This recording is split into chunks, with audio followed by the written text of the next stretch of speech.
Bonsoir mes ladies, bonsoir mes beautés, bonsoir mes stars. J'espère que vous allez bien par la grâce de Dieu. On se retrouve aujourd'hui pour une nouvelle vidéo. Mais avant de commencer, s'il vous plaît, applaudissez-moi. Votre lady a enfin coupé ses pointes. Là, je n'ai pas que coupé mes pointes, j'ai coupé la coupe que je voulais. Un beau carré bien juicy. Vous inquiétez pas. On parlera de mon lissage dans une prochaine vidéo. Mais là, on est là pour les choses sérieuses. C'est parti. Alors, aujourd'hui, mes beautés, on va parler de comment être élégante, être une femme charmante, qui a de l'élégance, que ce soit dans la gestuelle, que ce soit dans la façon de parler, que ce soit dans comment tu t'habilles. Très, très important. Prends ton carnet, prends un stylo, assieds-toi et prends note. Parce que c'est important ce que je dis. Première chose dont je vais te parler, c'est tu dois apprendre à travailler ta posture. Quand je dis posture, j'entends par là ta manière de t'asseoir, ok? Ta manière de te tenir. Parce que, en fait, quand tu rentres dans une pièce ou quand tu vas à un événement, un mariage, un anniversaire, la première chose qui est dégagée dans l'atmosphère, c'est ta posture. Comment tu entres dans la pièce. Super important. Tu dois travailler comment tu te tiens, comment tu mets tes jambes, tu places tes mains. Tu dois être droite quand tu t'assieds. Et une posture droite, une posture majestueuse. Voilà, j'appellerais ça comme ça. La deuxième chose que j'aimerais t'apprendre lorsque tu lis un livre, un journal ou que tu vois une affiche dans la rue, est toujours de quoi noter.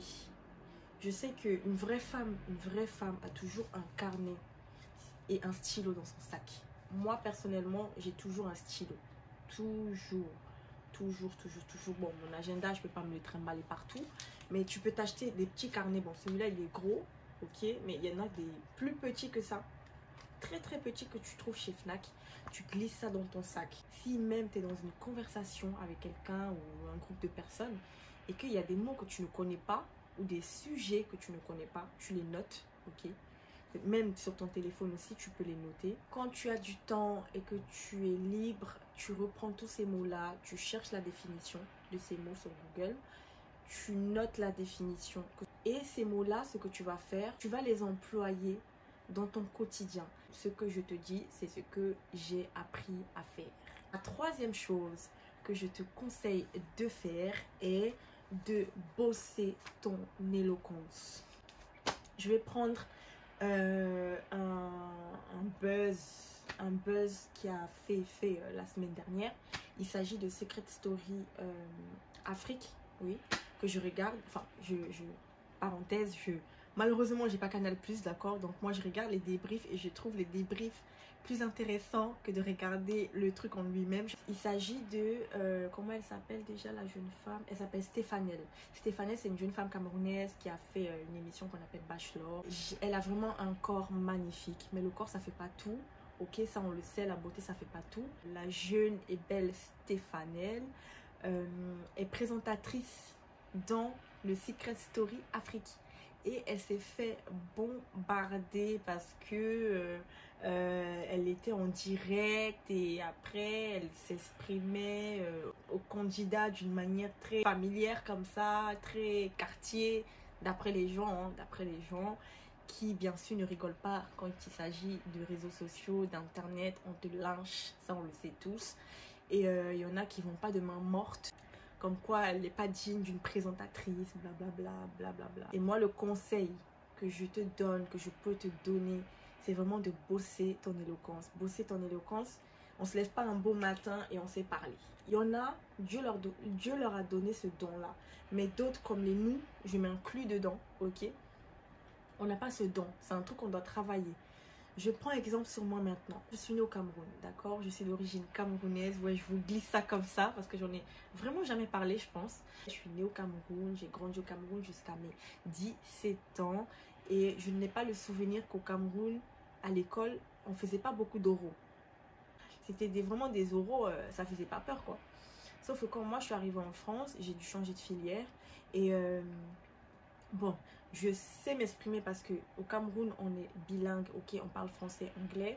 Je sais m'exprimer de par l'éducation de mes parents, ok. On n'a pas tous eu la même éducation. Mais le fait d'être venu faire mon école en France, ça m'a sauvée. Pourquoi je dirais ça? J'ai beaucoup appris quand j'étais à l'école ici en France. Je me base sur quoi pour dire ça? Je me base sur tous les oraux que j'ai eu à faire depuis que j'ai commencé l'école en France. J'avais des oraux chaque mois et j'étais pas du tout habituée à ça. J'étais pas habituée à faire des oraux et c'était pas des petits oraux, hein, c'était des oraux vraiment sérieux. Des présentations, toutes les 2 semaines, on avait toujours un oral à faire, en individuel ou en groupe. Et au départ, je vous cache pas que ça me mettait une pression, une angoisse que je pouvais tomber dans les pommes. Mais grâce à tous ces oraux-là m'ont forgé. Tous ces oraux-là m'ont appris à gérer mon stress, à cacher mon stress, à gérer, enfin, quand je suis dans des situations de panique, quand l'ordinateur te lâche, ou la clé USB ne veut pas fonctionner, ou alors que ton travail il a disparu dans la clé USB, tout ça. Je suis passée par tout ça. Et il faut rattraper, il faut garder la face, il faut malgré tout mémoriser ton diaporama pour justement que si ce genre de situation t'arrive, bah, tu as ton diaporama dans la tête et tu es capable de garder la tête et d'être éloquente, de parler couramment, de prendre le temps de parler. Donc voilà, j'espère que vous comprenez un peu mieux au travers des exemples que je vous donne. Quand on veut être à un niveau luxueux, moi j'appelle ça comme ça, ou un niveau majestueux, ou atteindre certaines étapes dans notre vie, il y a un certain langage qu'on ne peut plus avoir. Donc ça là, revois ton vocabulaire, bosse sur ta manière de t'exprimer. La 4e chose que je te conseille de faire est de travailler ton sourire. Le sourire, c'est très, très, très important et ça t'ouvre vraiment pas mal de portes, ok? Grâce à mes études et grâce aux nombreux travaux que j'ai eu à faire et à enchaîner dans ma vie, j'ai toujours eu des postes où le sourire, c'est ma première tâche. Ce n'est même pas, c'était pas une discussion, c'était pas une négociation, je devais être souriante. Le sourire, vraiment, moi je l'ai expérimenté, hein. Quand tu souris, vous ratez des choses. Celles qui ne sourient pas, vraiment, vous ratez des choses. Quand tu souris, ça ouvre des dimensions. C'est pas une blague. Que ce soit, surtout physique, Juste d'avoir quelqu'un qui te fait un sourire, même si tu connais pas la personne. Franchement, ça donne une petite étincelle là dans ton être. Tu vois, ah, il m'a souri, ah, elle m'a souri. Même entre femmes, quand on se sourit, c'est en mode une espèce de force comme ça qu'on se renvoie et tout. C'est trop beau, ça fait du bien. Moi, il y a des jours où vraiment, je suis nerveuse. Je n'ai pas envie de sourire. J'ai pas envie de parler. Mais si dans le métro, je vois un homme, une femme, un enfant, un bébé qui me fait un sourire, je suis obligée. Je suis obligée parce que je suis ridicule. Finalement, c'est toi qui es ridicule si tu souris pas. Enfin, on sait qu'en France, oui, tout le monde est aigri. En Afrique, c'est pas ça. En Afrique, c'est pas ça. Franchement, en Afrique, tout le monde est jovial. Ça, je parle de mon expérience. J'ai vécu en Afrique. Je connais très bien de quoi je parle, ok? C'est un autre monde, en fait. Le sourire ici, limite, il faut le demander, il faut l'acheter, enfin, c'est grave. Franchement, on m'a dit, il faut sourire, souriez. Après, oui, je comprends que voilà, il y aura des jours, ça sera pas ça, mais faites tout pour ne pas être désagréable, pour ne pas être insolente, désobligeante, pour ne pas être mettre les autres mal à l'aise, en fait. Ça vous apporte rien. Juste souriez, travaille ton sourire. Quand je dis travaille ton sourire, je parle également de assieds-toi devant un miroir. Déjà, fais ton sourire naturel. Et après, si ça ne te convient pas, tu l'arranges. Je ne vais pas vous cacher. Je sais que j'ai un beau sourire de nature. Mais bon, je voulais avoir un sourire vraiment de femme. Parce qu'il y a un sourire, voilà, et il y a sourire. Et donc, mon sourire, je l'ai travaillé. Pour moi, personnellement, je me suis dit non, je ne veux pas que toutes mes dents soient dehors. Ça, toutes tes dents sont dehors, ça c'est un rire, c'est plus un sourire. Donc, un petit sourire, voilà. Ok.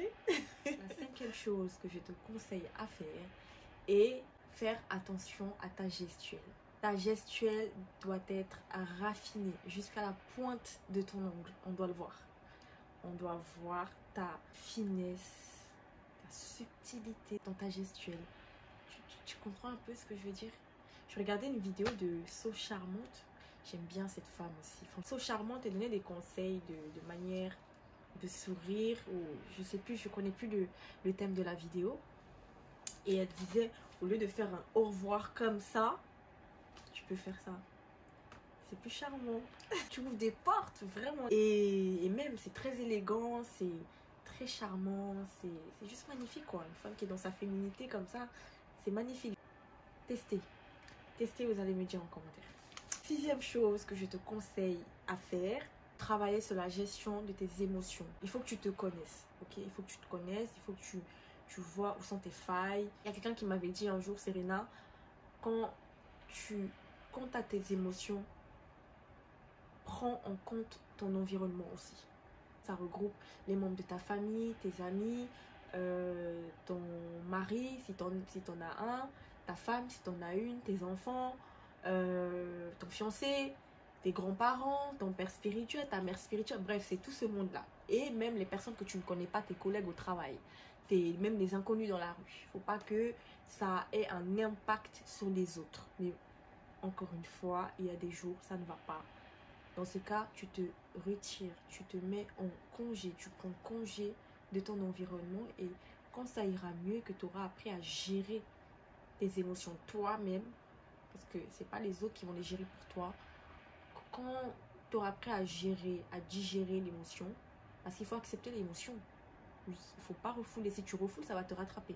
Si tu es en colère, laisse-toi être en colère. Si tu es déçu, laisse-toi être déçu. C'est comme ça que ton corps acceptera. Plus vite, ton corps acceptera que oui, cette émotion, elle est là maintenant et que tu dois accepter le temps qu'elle passe, plus tu seras capable de mieux gérer tes émotions. La 7e chose que je te conseille à faire est d'être rare. Sois rare. Apprends à être rare. Ça, je l'ai appris de Lady Shiglam. Elle, vraiment, c'est mon mentor. Voilà, clairement, c'est dit. Elle n'est pas au courant. Moi, je vous dis, Lady Shiglam, cette jeune femme, est mon mentor. Elle est ma plus grande inspiration sur YouTube. C'est elle. Je veux... Il n'y a pas de négociation. Voilà. Et j'ai appris beaucoup de cette femme. Je le redis encore. Lady Shiglam nous apprend à être rare. Quand quelque chose est rare, difficile à atteindre, pas facile d'accès, il est respecté. On veut lui donner de l'amour, plus d'amour, on veut lui donner plus d'attention, on veut que la chose, la personne soit là, présent. Donc, si tu avais l'habitude de tout le temps être au téléphone H24 avec tel ou tel, ou être tout le temps en discussion avec tel ou tel, il faut diminuer. Avant tout, il faut que tu observes. Parce qu'il y a des personnes, voilà, enfin, avec qui on s'entend bien. Et ne va pas te séparer de cette personne-là parce que tu dois être rare. Non, c'est pas ce que je t'incite à faire. Je t'incite vraiment à diminuer ta présence dans la vie des gens. Plus tu diminues ta présence dans la vie des gens, mieux ils vont te respecter. Mieux ils voudront que tu sois là pour eux. Mieux ils viendront te demander conseil. Mieux ils te chercheront. Ils te chercheront pour les bonnes raisons. Parce qu'ils sauront que, en fait, je prends un exemple, hein, Leila, Sarah, ok, Sarah, elle n'est pas tout le temps là, Sarah, je ne peux pas tout le temps la voir au téléphone, mais dès que j'ai Sarah, Leila, je sais pas moi, Brenda, au téléphone ou en face de moi, je sais qu'elle va me donner un conseil solide, un vrai conseil qui va m'aider. C'est de ça qu'il s'agit. La 8e chose que je te conseille à faire est d'apprendre à te maîtriser. Il faut que tu saches quel est l'élément déclencheur qui peut te faire partir dans les extrêmes. Moi, je connais les miens. Je les ai découverts au fur et à mesure des expériences de ma vie. Ok, on va prendre peut-être un exemple d'une dispute. Si tu es face à une personne que tu connais plus ou moins, ou que tu connais très bien, et que vous discutez et la discussion elle part dans l'extrême, je te conseille de te lever, de quitter la pièce. Ça, c'est un conseil qu'on m'a toujours donné. Et ce conseil-là, il est dans la Bible. Il faut que je retrouve le verset écrit dans la Bible. Je vais paraphraser. lors des querelles, retire-toi. Je paraphrase, hein, c'est pas écrit exactement comme ça, mais je paraphrase de ce que je me souviens. La Bible nous le recommande. Donc, si tu vois que tu es dans une situation ou face à quelqu'un qui n'est pas apte à discuter, lève-toi avec respect, dis je me retire, je prends congé et pars. Comme ça, déjà, ça va tempérer la situation. Et après, quand vous serez disposé à parler, là, tu reviendras, ok? Tu reviendras, vous aurez une discussion et tout sera rangé, tout sera à sa place, tout sera détendu. Voilà. La 9e et dernière chose que je te conseille à faire est de traiter durement ton corps. Ça aussi, c'est un verset biblique. Je ne sais plus quel est l'apôtre qui le dit, mais ce verset-là, il est vraiment powerful. Quand je lis ce verset, ça suscite en moi un mélange de choses. Ok? Traite durement ton corps, ça veut dire que ne te laisse pas, ma lady, ma beauté, ma star, ne te laisse pas emporter dans n'importe quoi. Ok? Ne te laisse pas entraîner, engrainer avec n'importe qui, dans n'importe quoi, dans n'importe quelle situation, dans des situations farfelues. Comme disait mon oncle, des situations douteuses et des situations lugubres. Ne te laisse pas embarquer dans ça. Si tu étais influençable, si actuellement tu traînes dans des endroits mystiques, comme disait mon collègue, arrête.